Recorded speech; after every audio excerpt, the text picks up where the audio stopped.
Thanks for joining us. The last Wednesday of the month, Mayor Hutto very graciously volunteers 30, 40 minutes, whatever it takes, to give us an update on the county on the last Wednesday of the month. And there is a lot to talk about today, um, with everything from schools and projects, COVID, and I am not going to take any more time. Thanks for joining us, everybody. Mayor, thank you and good morning. Good morning to everyone. And Mark, thanks again for having me on. And we had changed internet providers here. And so the process of getting on today was a little different than normal. Normally, I just click it on and it's ready to roll. So I waited to the last minute. You don't do that, by the way, and for everybody going forward. Um, it is an honor to be with you. There's a lot of good things that are happening, of course, in our county, and there are some things that are still out there that we're still trying to uncover and find out the right navigational piece to get us going forward. I think we'll start with, if you want to, maybe kind of an update, if I can, and then I will give you some opportunities to ask questions. We had a good month last month. We did lose Miss Barbara Webb, which was the county court clerk, circuit court clerk for quite some many years, and hated to see her pass. She'd been battling cancer for quite some time. And so our thoughts and prayers are with her family. There were a lot of good activities that went on in the county commission. We brought in a new commissioner, Commissioner Rusty Keith, which is the son of the late Gary Keith. He took his place, won through an election. And so we got him in for his first meeting there.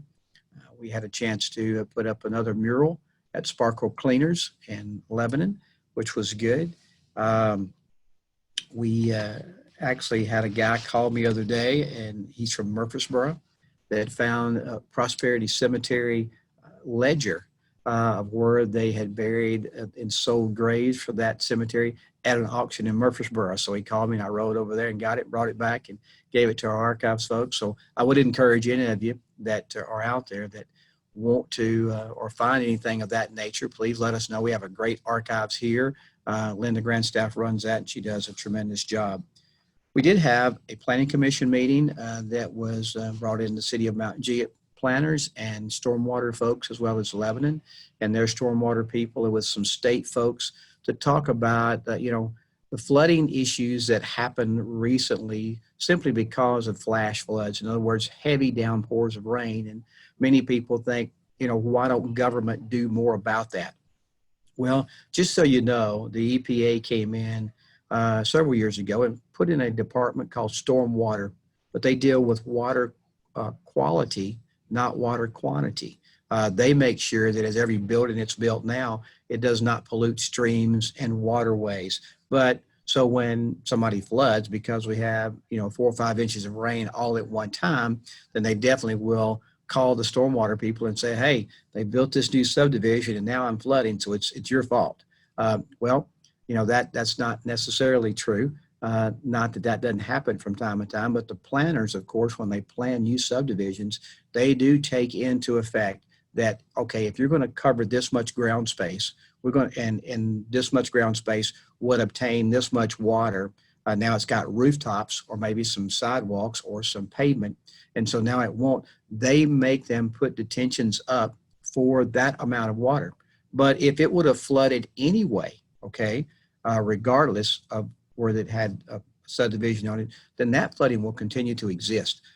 They can't make flooding go away in that area if it's already being done. But they do keep their eyes on that and try to make sure that we are preparing those subdivisions to hold the water that they would normally have held. For some reason, and your stormwater people can tell you this, we have just been inundated lately with large rainfalls all at one time. I think the last one we had today was 5.5 inches. And so every time you turn the TV on, if you see people flooding in certain areas, you can watch that. You would think, well, is there a cure-all? I don't think there is a cure-all for that. There's some things that we cannot stop, and that would be one of them. They have made preparations going forward, and those are controversial too, but they have said, okay, certain places we're not going to let you build anymore. That causes builders and developers heartache. We also have put in a resolution or a ordinance that says we're going to make you build above the waterway or the water plane, if that's the case, a foot or 2 foot. That also causes builders more expense, but it does save for the homeowner in the future. So there have been many corrections put in to help that. But so that's what that meeting was about. I don't think they found anything new out, but they did have that meeting and wanted to have a good discussion with everybody to kind of make sure that we were doing all we could do here in the county. We had Cedar City RV, which is out there close to the Ag Center, broke ground on a new RV center, which has been a pretty big hit in lieu of COVID. We also had a bridge naming for 4 veterans, the Williams brothers out in Noreen, which was a true honor to be a part of that. I gave the state of the county to the Lebanon Noon Rotary. We did have the remembrance of 9/11 at Watertown, as we have in the past. I still remember the days that Mark Hinesley took us to the 9/11 event in Washington. That was good times for me.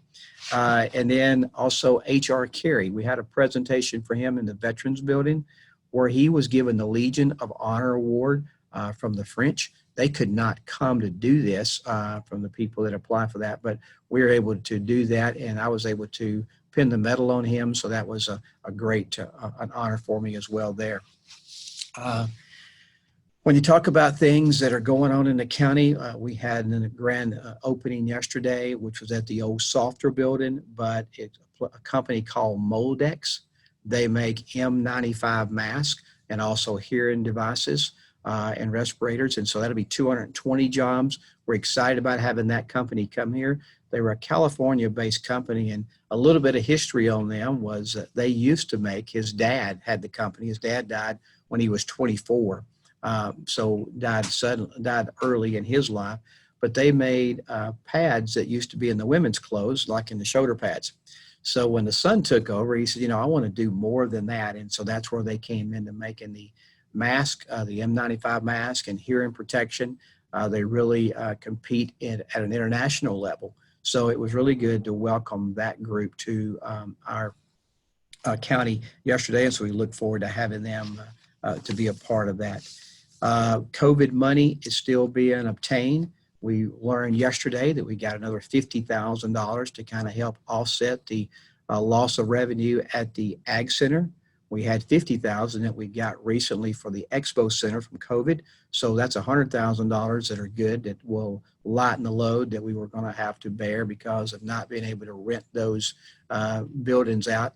We are applying also for another opportunity to for non-ag related events. So this money came from ag related events, but those that are non-ag related have been applied for now through Robert Bain and Joy Cooper. I saw a message there from Galen that said, how long will it take this group to be up and running? Hopefully by January is what he said yesterday. The building, of course, is already in place, and they will be here and get their people up and going. They're going to keep their California operation. So this would be 220 new jobs for our people here. The wages are good, so they're not bringing really anybody with them, but they're looking for that. I will pass this along. I had a conversation with Mike Philpott with RJ Corman. He said that he is in need of some train conductors. Great benefit package. Looking for quality workers. So if you know of anybody, please send them in that direction. That would be good. And of course, with the Moldex, they look for engineers. If you have people around, they're looking for, they're good engineers, they're looking for work, that would be where we would direct them. People would, I asked them yesterday, I said, people's going to start calling and asking and saying, can I get some masks? Can they provide me masks? And they don't provide masks to the individual, but to the distributors. But if you know of companies that need that, if you'll call me, I can give you their PR contact that can hook you up with whoever their distributor is. They are donating 50,000 masks to Wilson County that will go first to our first responders and then to other folks as Joy Cooper sees the relationship there that needs those, but they'll start with first responders. So that was a good community effort on their part as they come into Wilson County. Any questions on this as we speak so far? Anybody?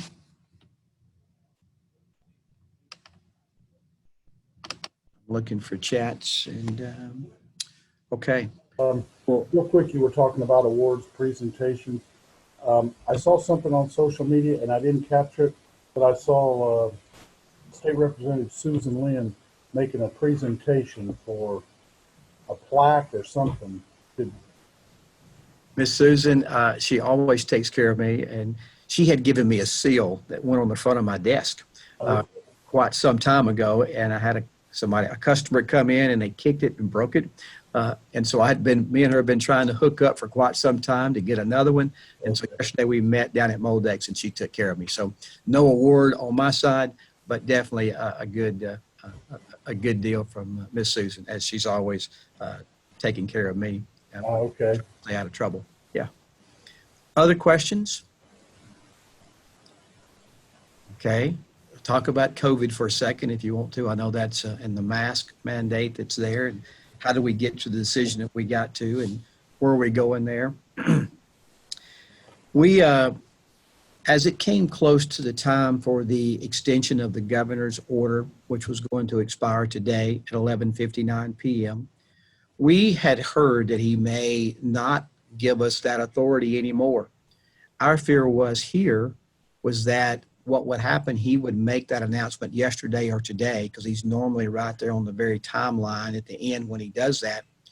And our parents would say, okay, well, I'm going to send my kid to school tomorrow without a mask on because the mayor's mandate is over.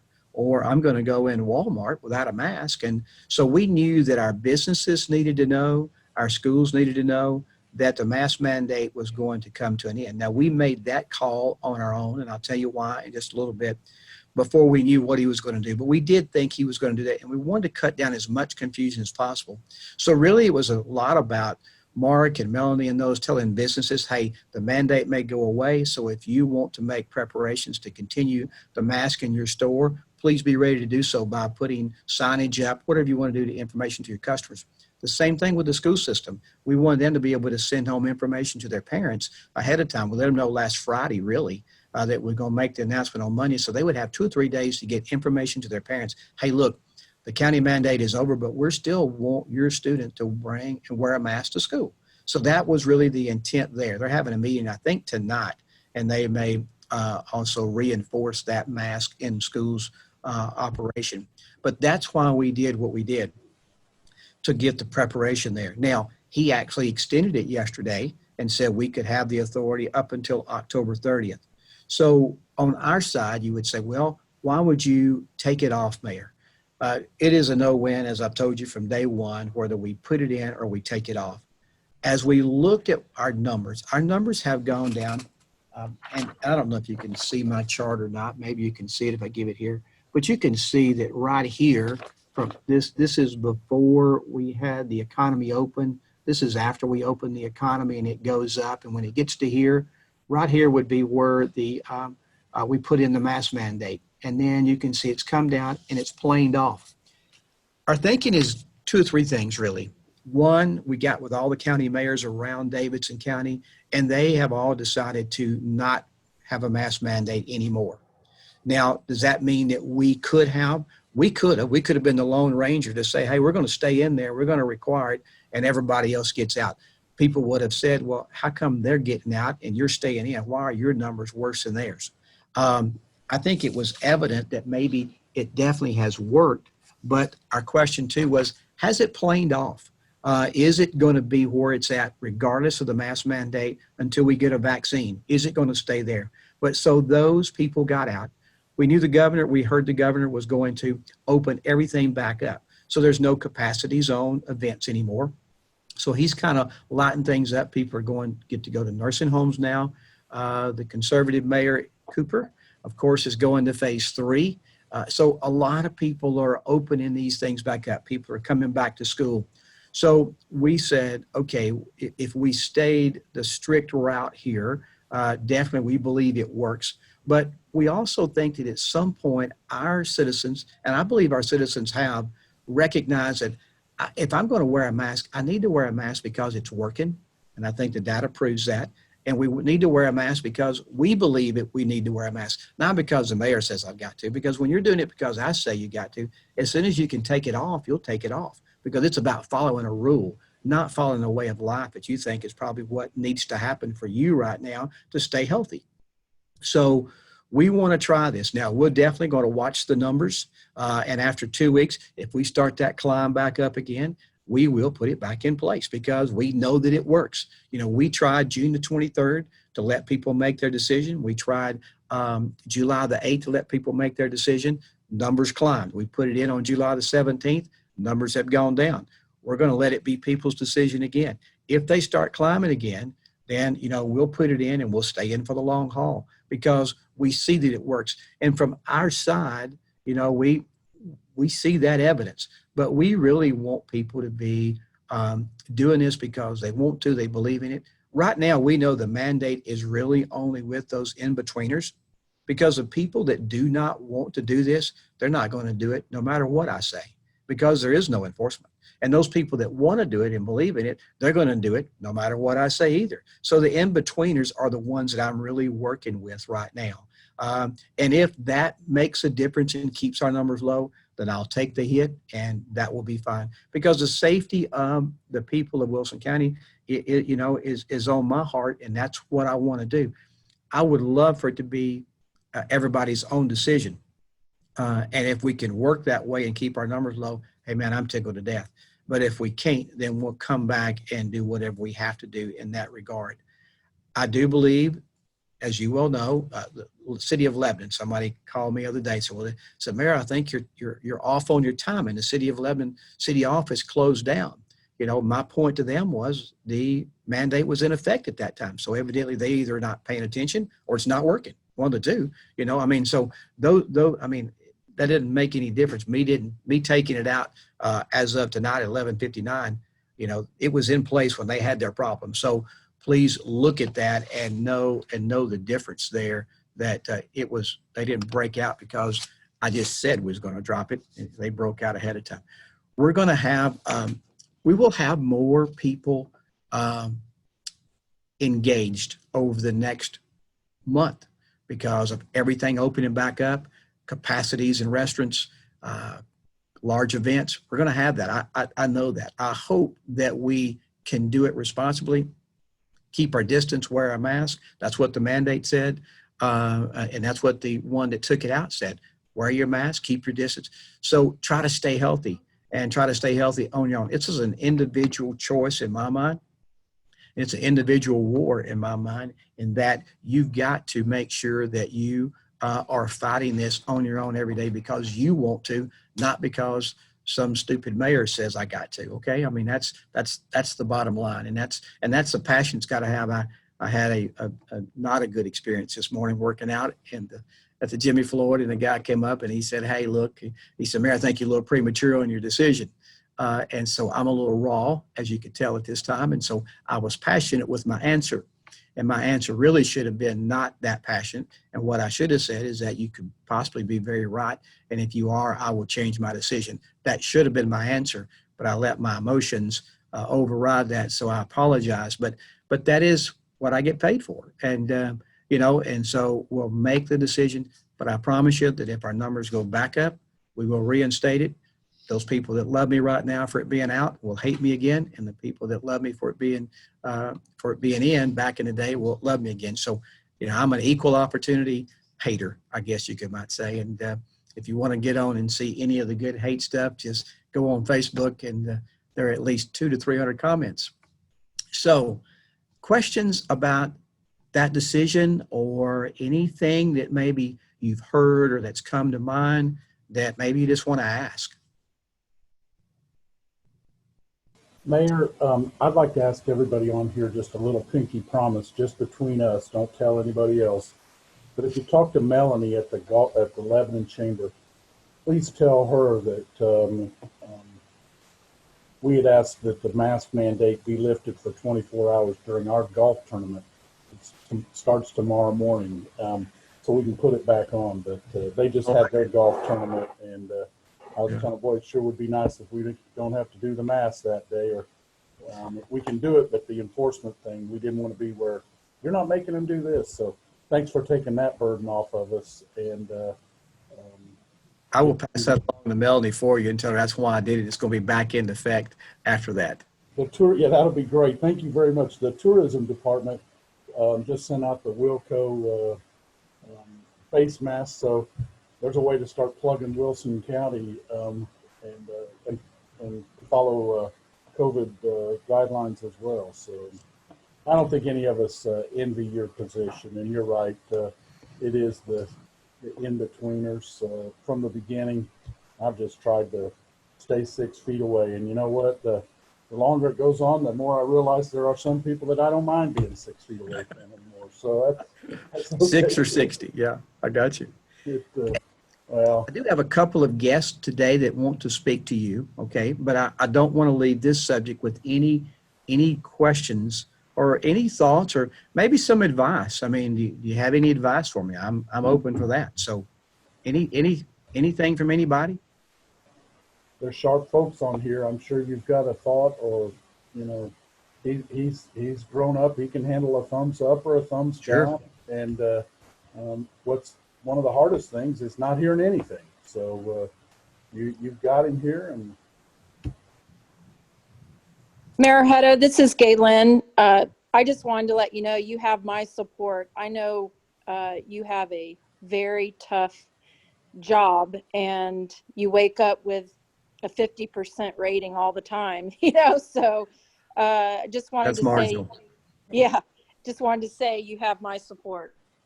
Well, I appreciate that. And again, that means a lot because you do have to have a few people in your corner to kind of keep you propped up. And that's good. And 50% would probably be a large number really right now. Because, I've made both sides hate me at some point. Yeah. Probably think, well, if he would just, and I could have stuck with one side. And I do believe the prevailing side, probably number wise, are the people that won't mask. I have more people that won't mask than I do the people that say, please don't tell me what to do, Mayor. I'm sick of you telling me what to do as a government. I think I have more there. So we could have stayed that route if it's about popularity. And people will go on that Facebook and they'll say, well, I'm going to do everything to get you unelected, or you're not going to get my vote. I can promise you this. I do not make decisions based on whether somebody votes for me or not. If I'm doing that, I'm in the wrong business, brother. I mean, if I'm not here as a servant to do what's right, then you shouldn't want me. You should, and I'm sure they'll be lined up to get this job when this is over for me. But still, I have to make decisions on what I believe. In this case, is the health of 140,000 people, and that does weigh on you. So to have you say, "Hey, look, I'm in your corner," hey, that's a big deal. But my girls here, every time we make a decision or the news comes out with something, they're flooded with calls, and so they bear the burden every day, just like I do. And so, I appreciate them, but thank you for that. And then I appreciate the people that get on Facebook every now and then and say, hey, look, let's look at both sides of this, or let's, at least, not just be the ones, because a lot of times we complain when we don't like something, but if everything is good, we just keep our mouth shut. And so only the complainers are heard. So sometimes you have to say, look, hey, I think we ought to say this in this conversation.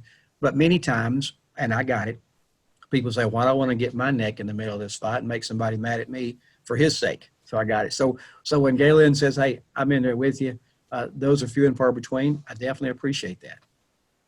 Any other questions or comments?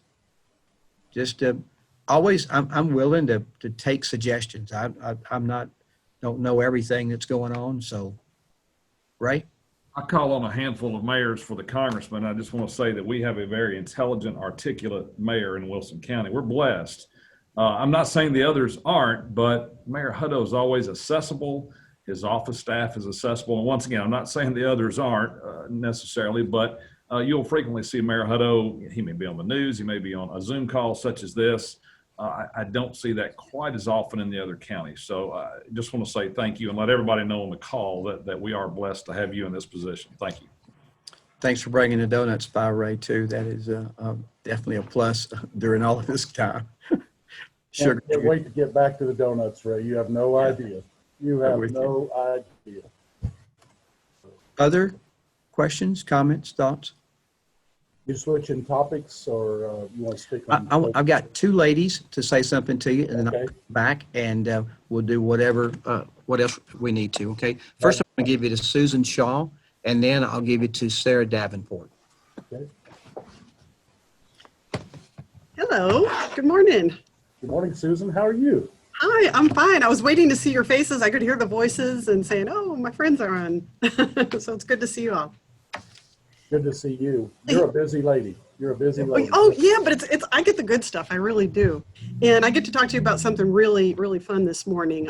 Wilson County is part of an arts council called CUCAC. CUCAC. So get used to that acronym, CUCAC. That's C-U-C-A-C.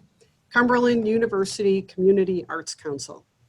And in the past, there used to be CUFAC, the Cumberland University Fine Arts Council. They sort of dissolved and morphed and changed and brought in some new members and renamed it as the Cumberland University Community Arts Council. And the first project of CUCAC, the Cumberland University Community Arts Council, is a virtual Chalk Art Fest. It's called Chalk It Up Art Fest. And here's the flyer that you're going to be seeing on Facebook very soon. I'm going to tell you about the details, so you don't need to read that, but there's it's backwards. It's like a mirror image. Oh, well, anyway, I'll put that down. That's not helping a whole lot. But it's Chalk It Up is a virtual art fest that is going to be taking place in October. We put out a press release yesterday, and this Chalk Art Fest, the idea is that we don't want to gather 2,000 people, which has happened in different places. It is a very popular type of an art festival. We're making it virtual, meaning between October 10th and October 24th, anybody in Wilson County can be a chalk artist and do a chalk art on their driveway, sidewalk, whatever kind of a concrete area they have to do it, or do it in front of a public business as long as the public business gives permission to do that. And once these artworks are created, we want them to be posted on your Facebook page using the hashtag CUCACChalk. So CUCACChalk, hashtag CUCACChalk. And what that's going to do is allow for voting. We want it to be voted through those 2 weeks of October, and there are going to be prizes in 4 different categories. So people need to register between now and October 9th, and you register in one of 4 categories. The categories are age groups, basically, kindergarten to age 13, or age 12, kindergarten through age 12, 13 to 18, 19 and over, and then there's a category for groups, teams, or families. So you could register that way. By the end of October 24th, we are going to compile all the votes in the different categories, and there will be certificates and awards in each of those different categories. So everybody has an opportunity to win. And then we're going to look at the majority votes for the top 5. The top 5 highest number of votes will be invited to a runoff competition in person on Saturday, November 7th. So we'll have 5 people that will be doing chalk art in designated locations. Those locations are in Lebanon, kind of all within walking distance, so that judges could actually go and walk to those and do the judging. And then at the end of the day, after 3 o'clock that day, there's going to be a garden party awards ceremony at the Fight Fessenden House here on West Main. And it will be for the artists, their families, the judges, and kind of invited guests, so that, again, it's not going to be a huge crowd, but it will be an honorable, award ceremony to have. So it's very exciting. We need to get the word out, and I want to ask all of your help to get the word out. Your families and friends can participate. You can participate. We have written guidelines, and everything will be posted on the CUCAC Arts Facebook and Instagram pages. You can also reach me directly for the guidelines or for any information. So we're pretty excited about it, and look for that, the Chalk It Up Virtual Art Festival.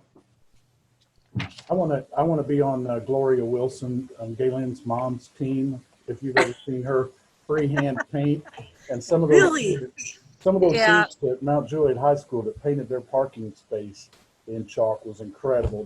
A guy like me doesn't have a chance. Excellent. But you know what the thing is, you can do it to any skill level and it'll be fun, it'll be colorful, it'll say something. And by the way, we have free boxes of chalk with 16 pieces in it for first come, first serve. And that was donated by Historic Lebanon. Kim Parks is part of the Arts Council. So all the information is either on the flyer or in the guidelines, but we want everybody to participate. And I think that everybody has a chance to get recognition with this and just have some fun and add something to the county. So. For you, thank you. MTSU. The mayor's asking me to speak on something else. I'll switch gears in a minute. Are there any other questions on the Chalk It Up Art Fest? You know, Are you using a teleprompter? I see that. the teleprompter. I got a teleprompter. MTSU. The teleprompter is the mayor. That's pretty funny. Now, he wanted me to speak about something to switch gears. Drug Free Wilco, is the Drug Prevention Coalition for Wilson County. And it's really to help educate people on the drug issues, on recovery, on resources that are available in the county. Drug Free Wilco has just been the recipient of a new grant award. MTSU Health and Human Services wrote the grant on behalf of Wilson County, will be working directly for us. And it's a planning grant, which means over the next 18 months, the coalition and MTSU will be working with county leaders in all different areas of the county to develop a comprehensive opioid response plan for the county. So we've been doing a lot of work in different areas. We have another grant that we're working on to build a diversion center, to get a jail reentry specialist put into the jail to help people go back into society, to do some education with businesses. Mark, I've talked with you about that before. We're working on those individual projects, but this planning grant is going to hopefully help identify all the gaps and help us create a plan going forward for the next several years on what needs to be done to eliminate opioid overdoses and help people in recovery. So you'll be hearing more about this, and we're going to be asking for involvement wherever people can help us to do this planning grant, which should lead to an implementation grant to help us actually execute on that strategy over the next several years. And it was just in the Lebanon Democrat over the weekend. There was an article, you might have seen that. I know you and your committee, the group, there's got to be 100 people on that distribution list that you send out. And it's very inclusive, and there's some real brain power in there. And I think we'd all be fooling ourselves if we didn't think that as people kind of come out of the cocoon and deal with the consequences that we may not even know about yet of COVID, this problem will probably not be going away anytime soon either. Yeah, and it's so good that we have such good collaboration in the community. So I know that when we put out the call, I know we'll get a good response from everybody to help out. Fantastic. Thank you. Thank you. Well, Mayor, I have to look at my teleprompter. Where are we going from here? Sarah Davenport. Sarah Davenport is going to talk about a couple things. So everybody have a great day. It's nice to see you. Thank you.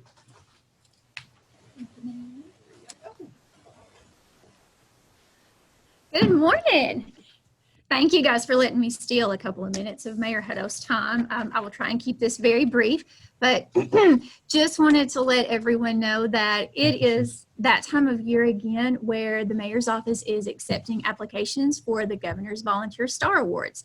They've actually moved up the deadline on us a little bit this year. The state has, so doing things a little bit early, but that's okay. We don't mind doing that. This is a great program that we love to be involved in, and it's a great feel-good program, and I feel like we need that this year.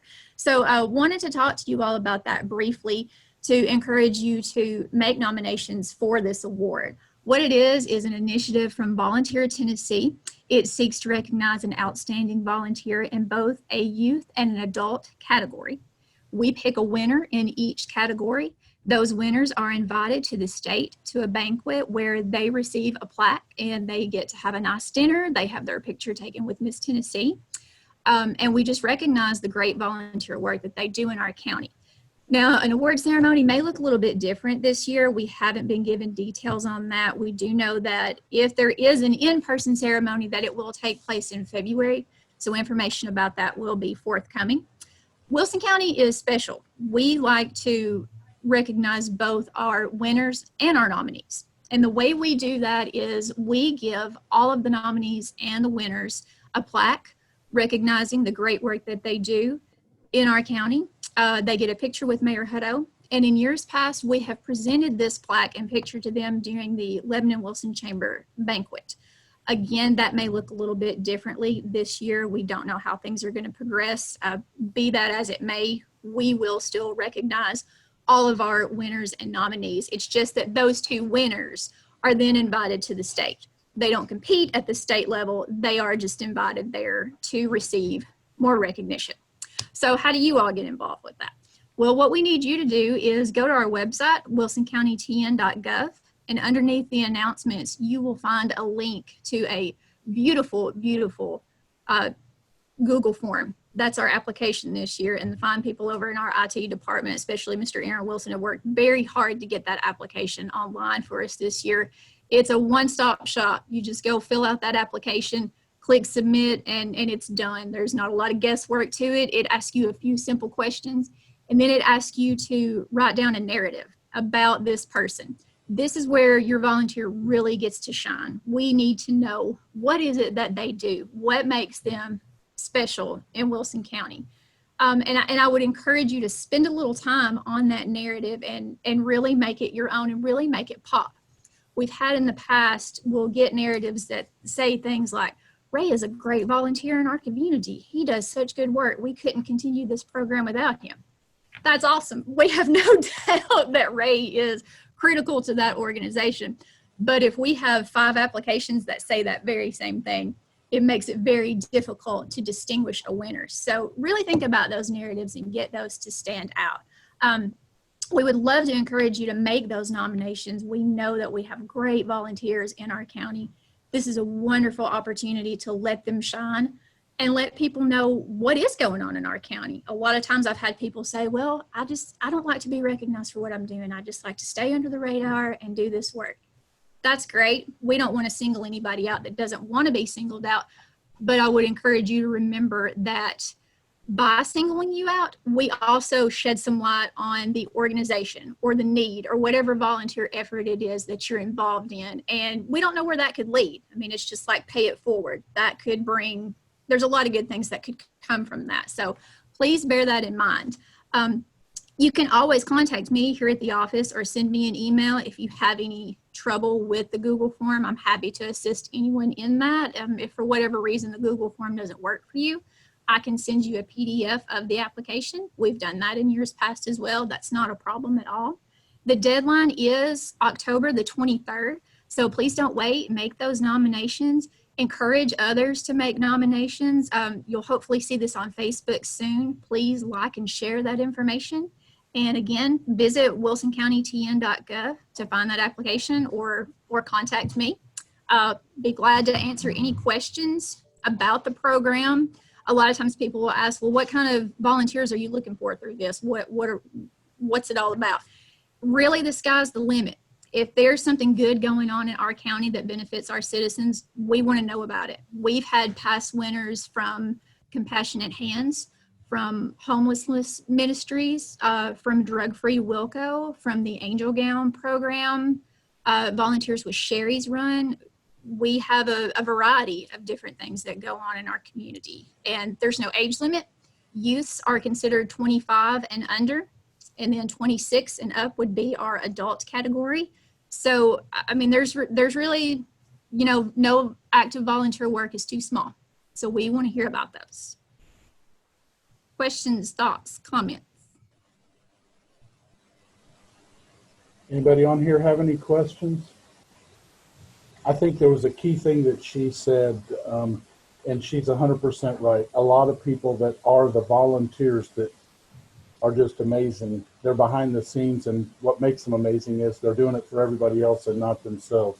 But don't miss the point that Miss Sarah just said, where recognizing them could do them a real favor by shining the light on the organization that they're so passionate, or the cause that they're so passionate about. So I see a few heads nodding.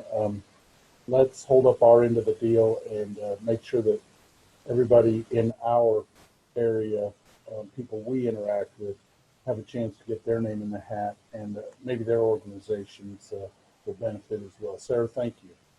Absolutely, no problem. Thank you guys so much. And again, if you have any questions about this program, need more information, just want to talk with me one-on-one about it, I'm available here at the office. You can send me an email. Just call Mayor Hutto's office, ask for Sarah, and we'll get you taken care of. You're awesome. Thank you. Thank you. I'm going to give you back to Mayor Hutto. All right. Okay, guys, tell me, Mark, do you have some thoughts or questions that you'd like for me to address? You know, they say behind every great county mayor, there's a great staff. I think we can agree with that now. You know, it's so true. Everybody I have, and you didn't get a chance to hear from Brooke today, but Brooke is also a driver, a big part of who we are here. Jim Kidwell with ADA and Robert Baines with Director of Operations. So I am very blessed to have a good group that has been with me a while and is also really good about taking care of people, keeping their emotions a lot better than I do, and really doing a good job of taking care of what you need. Because that's what we're here for, and that is customer service, to get you what you need. Mayor, let me ask you real quick, for those of us that could stomach even a few minutes of what we saw last night, there is an issue that I think is probably hard for us to get our arms around, and that is the balloting thing. We have a widely recognized as being the best, if not one of the best, election commissions, the way they run their elections with Philip Warren, your election commissioner, and his staff. Take a second and just share with us why we should have such confidence in the ballots that we cast in Wilson County, and how trend-setting and widely recognized our commission is. You know, we've had some conversations with him, and I think it would be great if you could have him on at some time, Mark, to talk to your group. You know, in our conversations, the first one I get right now, or a large one, especially with the last press release that came out of here about the mask, is that many people say, is he going to require masks at the voting sites? Well, he's going to do everything he can to make sure those voting sites are safe, number one, and that people feel comfortable about coming out and voting. So I'm assured that that part will be done well.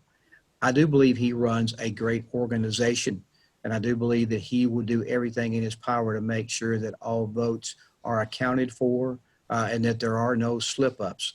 Now, doing something that you haven't normally done, you know, in this degree, could cause for some problems that we haven't thought of. But you know, there's always been some mail-in or absentee ballot voting, so it just may be a little bit more on the numbers, and that was never questioned before. So I'm hoping it's not going to be questioned now, and that you will have confidence that he will do his best to make sure that everything is done and there are no slip-ups.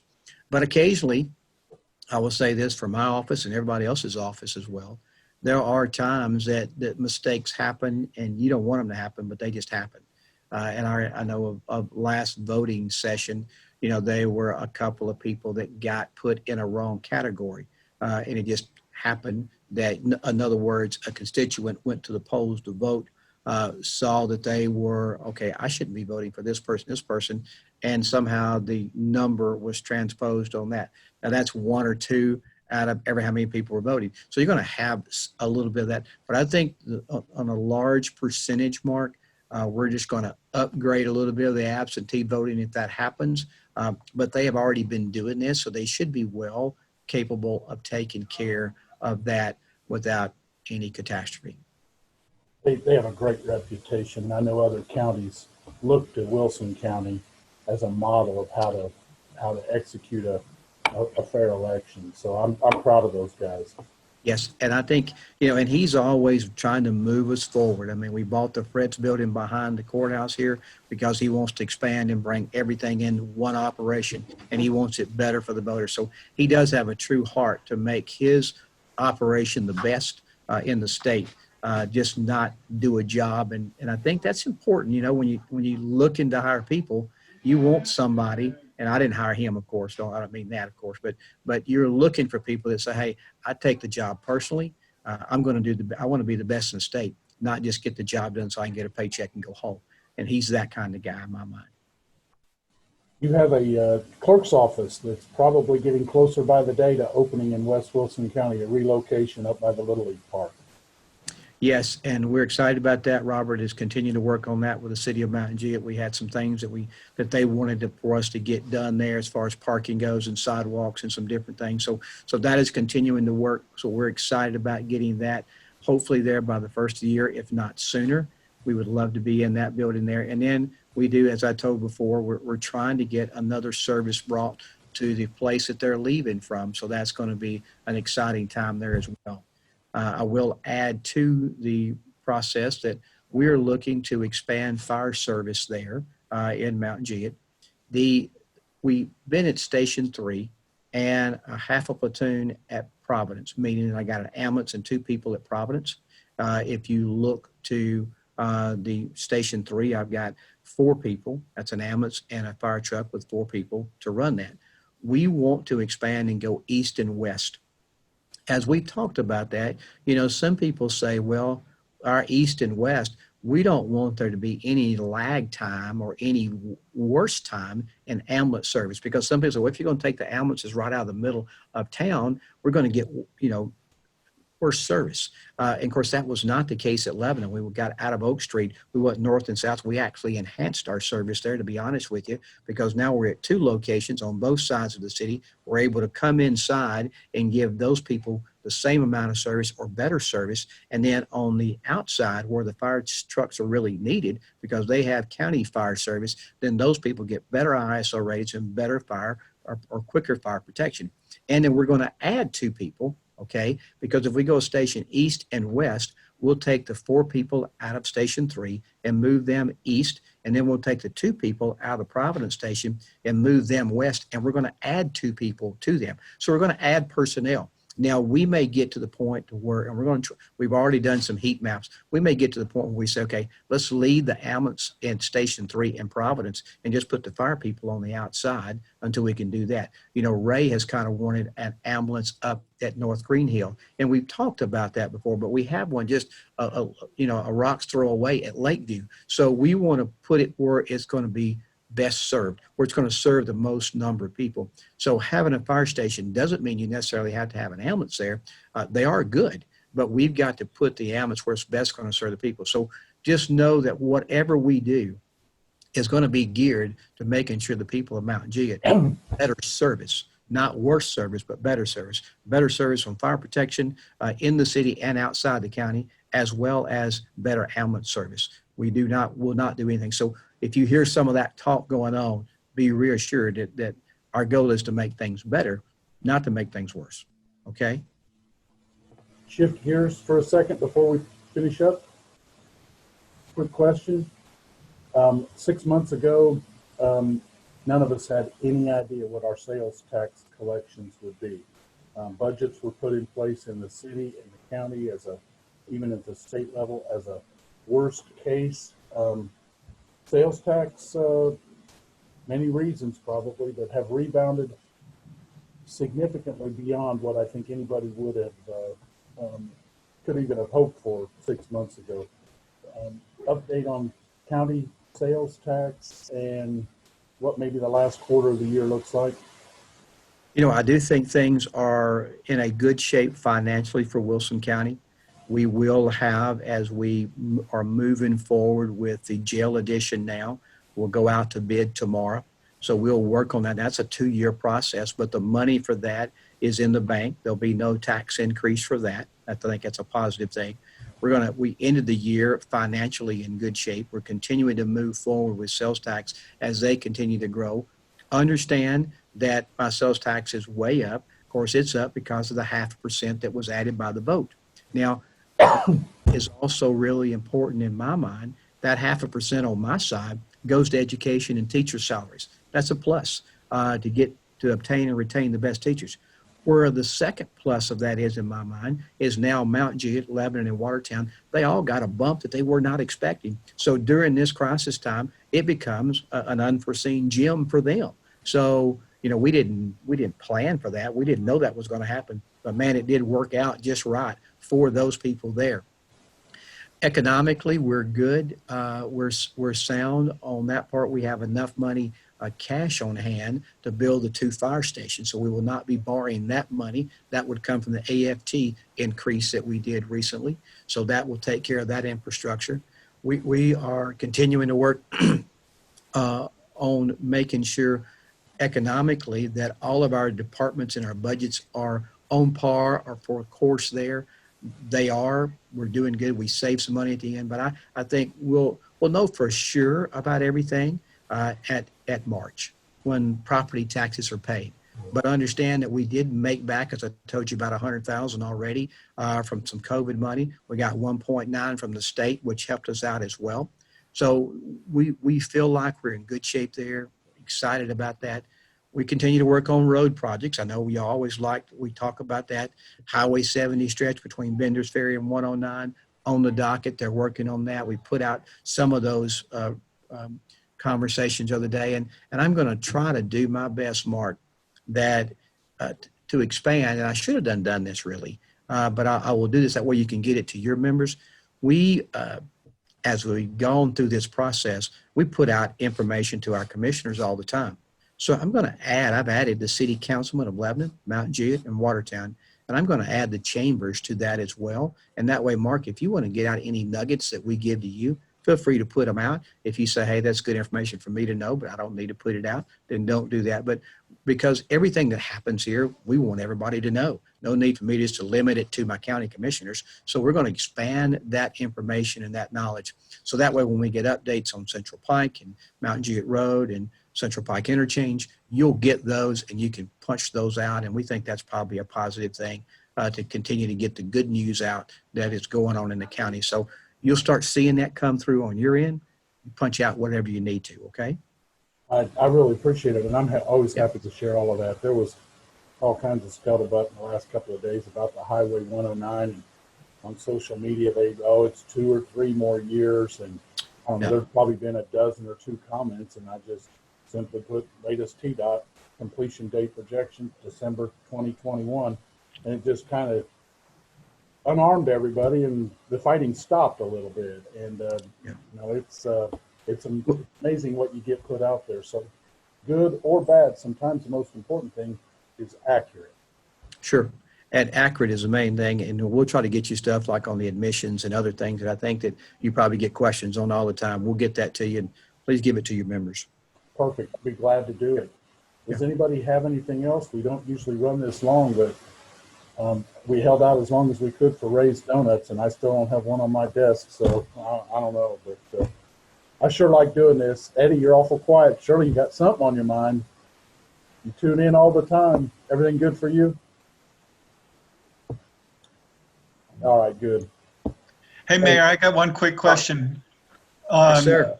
For obvious reasons that I don't have to talk about, but do you know when they're going to be plowing the sides of the roads, mowing? The sides of the roads, yeah, they are doing those as we speak. And I think I heard what you said was when we're going to be mowing down the right of ways of the county roads. Was that correct, Michael? That's it. Okay, yeah, For obvious reasons. yes, and does that mean they're tall at your area? They're pretty tall all over the 57th district. Got you. Okay. Well, they roam those crews. We actually bought another mower and put another crew out there. This time of the year when they'll slow up here before long, but this time of the year when grass is growing like crazy, they do their best to get around everybody as quick as they can, but it does make it tough for them to get everywhere. If you have something that's causing a problem as far as maybe a danger or safety issue, Michael, call over there and say, hey, look, I can't get out of my driveway because I've got some weeds. They'll come and make that a priority at that time. Okay, so don't ever hesitate to do that. But if it's regular maintenance, they have a schedule and they just follow that schedule and get around as quick as they can get around. Yeah, I'm just doing it for selfish reasons. I got you. But hey, if you will, just let them know if there's a safety issue there, let them know that, please. Come on out on Bender's Ferry, Mike. That Will do. county road's awesome. They just Yeah. finished it in the last week. Out where the grass is cut. How's that? So, cut. I and- will see them. I will see them when I go home this afternoon. They're out in front of my house. I'll send them your way, Michael. There you go. Hey, everybody. I'll finish with two quick things. Early voting starts October the 14th. Election day is November the 3rd. Please, as you start making your plans for where you're going to spend your money for Christmas and all of that, please be sure to shop local. And for those of you that are participating in any level, volunteer and sponsor and play them tomorrow. Perfect looking day for our golf tournament. Mayor Hutto, as always, thank you very much. Thank you. Awesome staff. Thanks for including them in the conversation today. Yeah. They certainly help keep things going in the right direction over there, and they're awesome folks besides that. So everybody have a great rest of the day and a great weekend. See everybody. All right.